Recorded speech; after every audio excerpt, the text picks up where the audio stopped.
अस्सलाम वालेकुम, this is news. आज की इस व्लॉग में हम सबसे पहले बात कर लेते हैं कि इमरान खान की बहनों की इमरान खान के साथ मुलाकात हुई। मुलाकात के बाद उन्होंने एक प्रेस कॉन्फ्रेंस की, वहां पर इमरान खान का क्या पैगाम था इसको बाहर लेके आए, और साथ ही इसके साथ जो चीफ जस्टिस ऑफ पाकिस्तान है फुल कोर्ट की एक मीटिंग हुई, इसके ऊपर भी बात करेंगे। और आखिर में मरीम नवाज ने जापान का दौरा किया, तो वहां पर मरीम नवाज की नहूसत की वजह से वहां पर क्या हुआ है इसके ऊपर भी बात करेंगे। तो सबसे पहले बात कर लेते हैं इमरान खान की सेहत के हवाले से। अलीमा खान ने इसके बारे में कहा कि अल्लाह का फजल करम है कि इमरान खान की सेहत बिल्कुल अच्छी है और बिल्कुल बेहतर अंदाज में इमरान खान की सेहत है।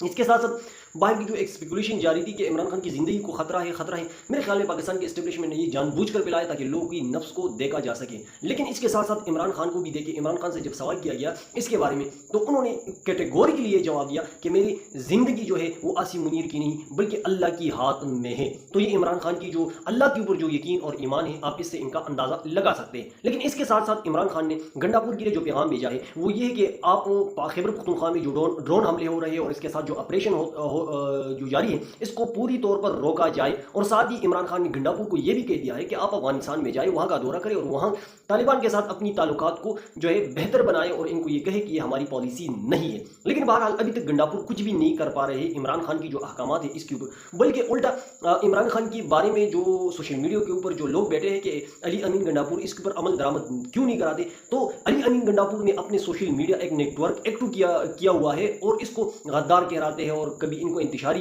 करार देते हैं जो लोग गंडापुर से सवाल करते हैं। मेरे ख्याल में गंडापुर के जहन में ये है कि अब मैं अगर इमरान खान से अगर मैं यानी मिल गया तो शायद ये मेरी आखिरी मुलाकात होगी और फिर मैं वज़ीर आला नहीं रहूँगा। तो उन्होंने अपने बंदोबस्त कुछ इस अंदाज में कर लिया है कि अपने ताल्लुकात इस्टेब्लिशमेंट के साथ बहुत मजबूत बना लिए हैं, और अगर इमरान खान कभी इसको हटाता है तो यहाँ पर वो ग्रुपिंग शुपिंग करवा कर वो दूसरी तरीके से वज़ीर आला बन सकते हैं और कुछ अपने लोगों को मिलाकर। और इसके साथ साथ आपको वैसे भी पता है कि केपी के असम्बली में जितनी भी पम 47 के जरिए लोगों को भेज दिया गया है या इसी तरह जो रिजर्व सीटें दी गई हैं, तो इससे वो अपने आप को ये समझते हैं कि मुझे वज़ीर आला बनाया जा सकता है। तो मेरे ख्याल में इमरान खान को ये रिस्क लेना चाहिए, और जब तक अली अमीन गंडापुर बतौर पाकिस्तान तहरीक इंसाफ और इमरान खान की वोट के जरिए यहाँ पर खैबर पख्तूनख्वा में हुकूमत कर रहे हैं, इससे इमरान खान को टके का भी फ़ायदा नहीं बल्कि उल्टा इनका नुकसान हो रहा है। और इससे जो है इमरान खान की जो है इसके ऊपर लोगों की तनकीद पर जो मुखालिफिन है वो करते हैं कि इमरान खान ने 15 साल के ऊपर हुकूमत की, अभी तक क्या किया है। मेरे ख्याल में इमरान खान ने जो पहले 5 साल में जो हुकूमत की KPK के अंदर और वहाँ पर इमरान खान आज़ाद थे, तो यहाँ इमरान खान की अमल दखल KP में ज़्यादा थी तो हालात बहुत बेहतर हुए थे। और अब अली अमीन गंडापुर अपनी मर्जी से सूबे को चला रहे हैं, तो अगर इमरान खान इससे लाताल्लुकी का इजहार कर दे तो बहुत अच्छा होगा और खैबर पख्तूनख्वा में PTI के लिए बहुत बेहतर साबित होगा अगर उन्होंने इस तरह किया। बहरहाल देखते हैं कि आगे क्या होता है। इसके साथ साथ दूसरी जो खबर है वो मरीम नवाज की नहूसत के हवाले से। देखिए, मरीम नवाज जहाँ पर भी जाती हैं तो वहाँ पर अपनी नहूसत छोड़ देती हैं।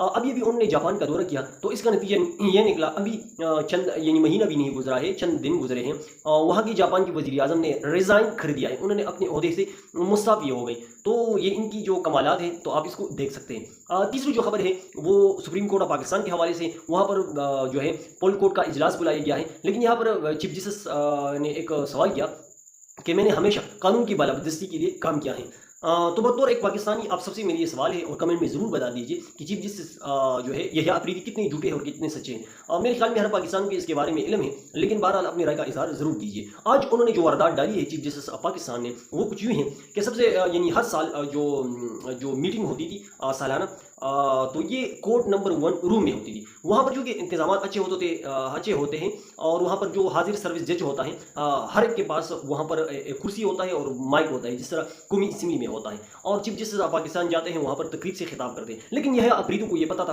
कि चूँकि अब इनकी जो कारकर्दगी है, इनकी जो गैर जानिबदारी है और इनकी जो तर्जी जो इंसाफ का निज़ाम चलने का जो तरीका है, इनको पता था कि नीचे जो जज साहिबान हैं वो कुछ भी कह सकते हैं मेरे बारे में, और वो इस प्रोग्राम को जो है ना वो उड़ा सकते हैं। तो इस वजह से, इस खौफ की वजह से, इस डर की वजह से उन्होंने प्रोग्राम कहीं दूसरी पर शिफ्ट करके वहाँ पर किया और वहाँ पर भी स्टेज को बहुत दूर रखा। और वहाँ पर जो बातें की गई है और वहाँ पर जो तकारीर की गई है वो सियासी बुनियादों के अलावा कुछ भी नहीं था। और आपको बिल्कुल ये वहाँ पर जो तकारीर की गई है तो आप सोचते होंगे कि पाकिस्तान में इंसाफ का निज़ाम का ये हाल है। आप इस निज़ाम को देखते हुए, इस इंसाफ के निज़ाम के देखते हुए मेरे ख्याल में पाकिस्तान में कोई भी इन्वेस्टमेंट के लिए या कोई भी यहाँ पर सरमायाकारी करने के लिए नहीं आ सकते इन लोगों की जो करतूत है।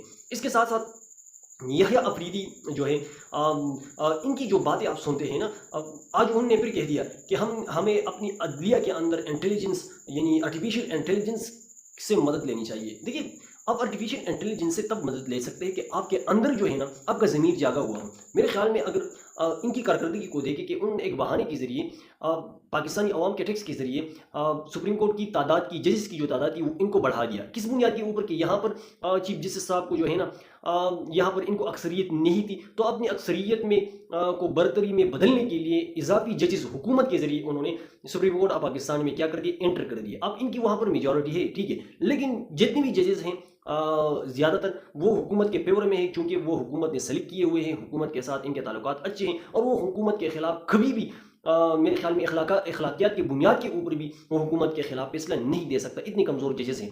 तो ये इनकी हालत है। फिर ये कहते हैं कि हमने कानून और इंसाफ और आइन की बालादस्ती के लिए काम किया। मेरे ख्याल में ये इस कौम को बेवकूफ़ बनाने की एक कोशिश है, लेकिन बहरहाल कितनी देर तक ये सिलसिला जारी रहेगा, आखिर तो एक दिन इस निज़ाम को बदलना है। तो शायद ये दिन देर इसमें लगे, लेकिन बदलना तो होगा।